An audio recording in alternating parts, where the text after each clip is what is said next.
Kasaragod CPIM BJP സംഘർഷത്തെ തുടർന്ന് police സുരക്ഷ ശക്തമാക്കി.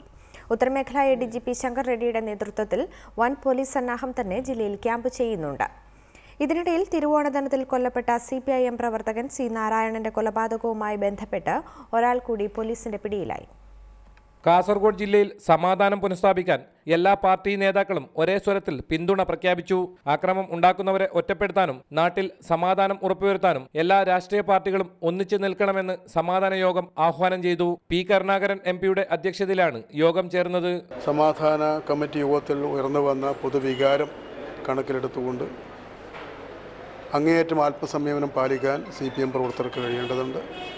അതേസമയത്ത് തന്നെ അത്തരമൊരു സ്ഥിതിവിശേഷം ഉണ്ടാകുന്നതിന് BJPയുടെ ഭാഗത്തു നിന്നുള്ള മുൻകൈയും ആവശ്യമാണ്. അനിഷ്ട സംഭവങ്ങൾ ഉണ്ടാവാതിരിക്കാൻ വരും ദിവസങ്ങളിൽ പോലീസ് പെട്രോളിംഗ് ശക്തമാക്കും. ഇതിനിടയിൽ കായക്കുന്ന് CPM പ്രവർത്തകന്റെ കൊലപാതകവുമായി ബന്ധപ്പെട്ട് ഒന്നാം പ്രതിയായ ശ്രീനാഥിനെ പോലീസ് കസ്റ്റഡിയിലെടുത്തു. രണ്ടാം പ്രതി പുഷ്പനെ നേരത്തെ പോലീസ് അറസ്റ്റ് ചെയ്തിരുന്നു. കൊളവയൽ കാറ്റാടിയിൽ CPM പ്രവർത്തകരെ ആക്രമിച്ച സംഭവത്തിൽ 2 BJP പ്രവർത്തകർക്കെതിരെയും വീടുകൾ ആക്രമിച്ച സംഭവത്തിൽ 50 CPM പ്രവർത്തകർക്കെതിരെയും പോലീസ് കേസെടുത്തിട്ടുണ്ട്.